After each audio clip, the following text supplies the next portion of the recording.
नमस्कार, SCL news में आपका स्वागत है और मैं हूं जर्नलिस्ट डॉक्टर हरीश चंद्र लखेड़ा। हल्द्वानी लहरलुहान है। उत्तराखंड के बेहतरीन शहरों में से एक हल्द्वानी इस समय लहरलुहान है। आखिर किसने कर दिया और आखिर ये लोग इतने ताकतवर कैसे हो गए कि हल्द्वानी में जो भी अब चुनाव होता है, चाहे नगर निगम का हो चाहे एमएलए का, उसमें इनकी निर्णायक भूमिका होती है। आखिर कौन लोग है और कौन इनको परिचय दे रहा है, इसी का मैं इसको आपको जवाब दूंगा, इसमें इसी पर बात करूंगा। लेकिन तब तक आपसे अनुरोध है कि इस एससीएल न्यूज को सब्सक्राइब अवश्य कर दीजिए। और मेरे दो और चैनल है, एक मुख्य है हिमालय लोग जो हिमालय सभ्यता पर है, हिमालय लोग उसको भी देखेगा, और धर्म मुक्त जो धर्म आध्यात्म पर है। तो बात करते हैं हल्द्वानी की। हल्द्वानी में सीधी सी तौर पर ये पहली लाइन पे मैं कह रहा हूँ कि ये जो तमाम उत्तराखंड में आप देख रहे हैं, हल्द्वानी समेत झुग्गियाँ मुस्लिम आबादियाँ बस रही है, ये इसमें कांग्रेस के नेताओं का सबसे बड़ा योगदान है। कांग्रेस के लोग यही काम कर रहे हैं। हाँ, यहाँ पर भी इंदिरा हृदय का नाम आता रहा है। आरोप लगता रहा है कि उन्होंने इनको प्रश्रय दिया, चाहे गफूर बस्ती हो, चाहे मलिक का बगीचा हो, या और भी जो कॉलोनी है, जो चाहे हाईकोर्ट की वजह से रूल्स आदेश से टूटने के लिए जिनको कहा गया था, या जो अभी और बीजेपी के लोग इसलिए इनको आंख मूंद के बंद रखते हैं क्योंकि इनको पता है कि जहाँ जहाँ मुस्लिम आबादी बढ़ेगी वहाँ वहाँ ये इस तरीके का ढोल बजाएंगे कि मुसलमानों के हैं और वो लव जिहाद और क्या क्या करेंगे, लैंड जिहाद वगैरह, इसलिए हिंदू डरेंगे और उनको वोट देंगे। यानी उत्तराखंड की दोनों नेशनल पार्टियां इस गोरख धंधे में लगी हैं। एक बाहर से आकर उन लोगों को बसा रही है जो उत्तराखंड के लिए संकट बन रहे हैं, और दूसरी आंख मूंद के बैठी है और उनको बचाती भी है।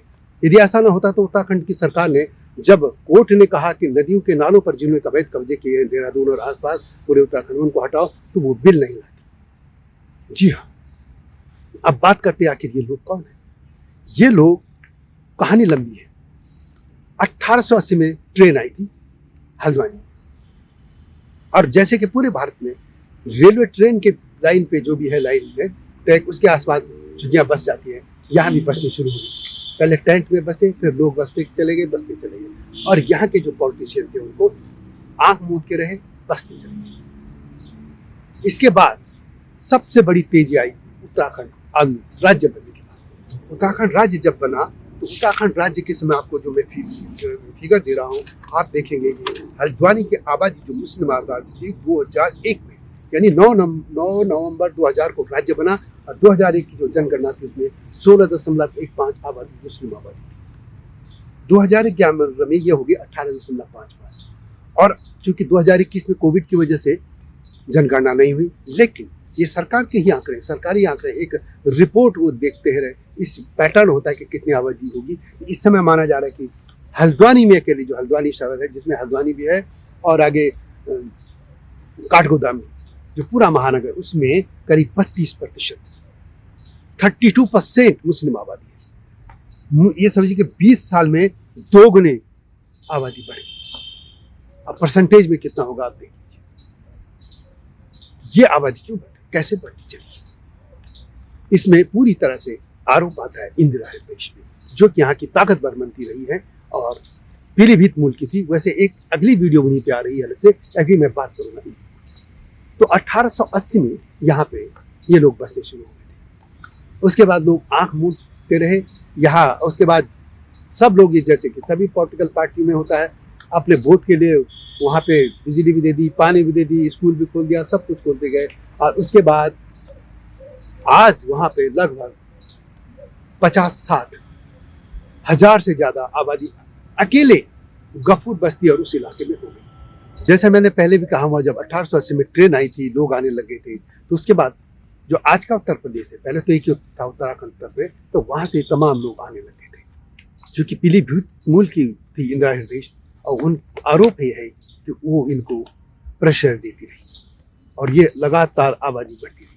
अब देखिए, ये मैंने पहले जैसे शुरू में कहा था कि आखिर ये जो चुनाव लड़ते हैं उनके भाग्य निर्माता कैसे हो गए। इंदिरा हृदय 2002 में जब राज्य बना, उसके बाद पहले चुनाव हुए थे, क्योंकि पहली जो विधानसभा में या सरकार बनी थी वो तो उत्तर प्रदेश से जो उत्तराखंड क्षेत्र के विधायक एमएलए एमएलसी उनसे बनी थी। लेकिन 2002 में इलेक्शन हुए और कांग्रेस सत्ता में आ गई थी, एनडी तिवारी वहाँ के मुख्यमंत्री बने। तो उस जमाने में जो चुनाव हुए थे 2002 में इंदिरा हृदय जी थी, 2007 में थी एक बार बस बंशीधर भगत को बीजेपी के जीत गए। उसके बाद 2012-2017 में इंदिरा हृदय जीतती रही और 2022 में उनका बेटा सुनील हृदय। अब सवाल ये है कि आखिर नेता लोग इन्हीं वोट बैंक पर क्यों लगे, काम क्यों नहीं करना चाहते, हिंदू मुस्लिम पे ही क्यों करते हैं। और एक और बात, ये तो राष्ट्रीय तल है। वहाँ की जो एक पार्टी थी यूकेडी, जिसको क्रेडिट दिया जा सकता है कि राज्य आंदोलन उन्होंने किया था, बाद में तो सब लोग भीड़ बटाते रहे, लेकिन उन्होंने भी अपने आंखों पर पट्टी बांधी वामपंथ की। अब वामपंथ की पट्टी बांधने से जाहिर है कि वे जमीन से कट गए। जहां जहां वामपंथ घुसता है वो जमीन से कट जाता है। बातें भले वो बड़ी बड़ी करे, गरीबों की, सुशोषित क्या क्या, लेकिन वो जमीन से कट जाता है क्योंकि वो लोगों की सेंटिमेंट को पकड़। यही यूकेडी के साथ हुआ। राज्य नहीं तो चुनाव नहीं, ऐसा नारा दिया, उसको हासिल पे चली गई, अब मृत प्राय हो गया, अब कहीं उसका नाम लेवा नहीं। उस पार्टी से उम्मीद थी वो कुछ करती, लेकिन वो तो इस मामले में कांग्रेस से भी एक हाथ आगे चली। अब एक आम आदमी पार्टी वहां जाने की कोशिश कर रही है, लेकिन आम आदमी पार्टी का कोई ऐसा है नहीं, क्योंकि ये सब स्टंटबाज हैं कि प्रचार करना चाहते हैं, सोशल मीडिया के लोग हैं बस। तो अब आखिर यही दो पार्टियां हैं, एक झुग्गियां बसवारी है, दूसरी झुग्गियां बसने में आंख मूंद के बैठी है। और यही हाल सिर्फ हल्द्वानी का नहीं है, चाहे कोटद्वार चले जाइए, चाहे आगे देहरादून के आगे चले जाइए, घाट उधर पौटा साहिब इसके बीच के जो इलाके हैं, वहाँ पे तो अकेले कहा जा रहा है कि 100 से ज़्यादा मस्जिदें बना दी गई हैं। धारचूला इलाका हो या मुनस्यारी, वहाँ तक पहुँच गए हैं। उत्तर काशी में आपने देखा होगा पिछले दिन क्या मामला हुआ।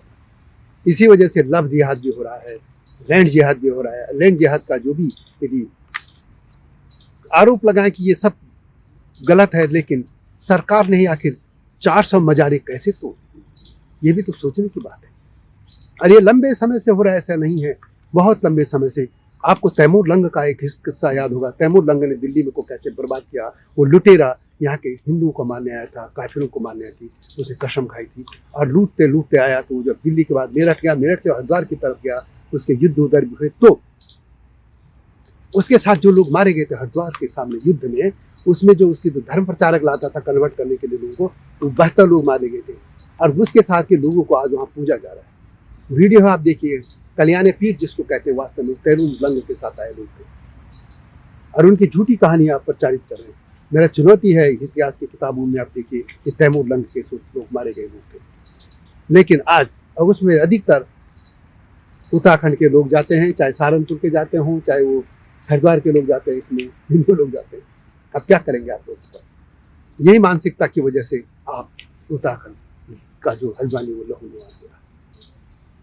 और कैसे ये लोग आज वोट ताकतवर हालत में हो गए। ये समझ लीजिए कि अब जिसको यही लोग वोट देंगे, जिन्होंने जमीन कब्जाई है, सरकारी जमीन पे बैठे हैं, कई सालों से गलत काम कर रहे हैं, और जब उस गलत काम को विरोध होता है तो वे उल्टा आगजनी कर देते हैं। वही लोग आज वहाँ चुनाव जिताने की या हराने की हालत में है। सोचना उत्तराखंड के लोगों को है। वीडियो कैसी लगी कमेंट में लगे अवश्य लिखिएगा। मिलता हूँ नई कहानी के साथ, और वो भी इस बार आ रही है, दूसरी वीडियो है इंदिरा हृदय पर, आप देखिएगा। नई वीडियो का इंतजार कीजिए। तब तक नमस्कार।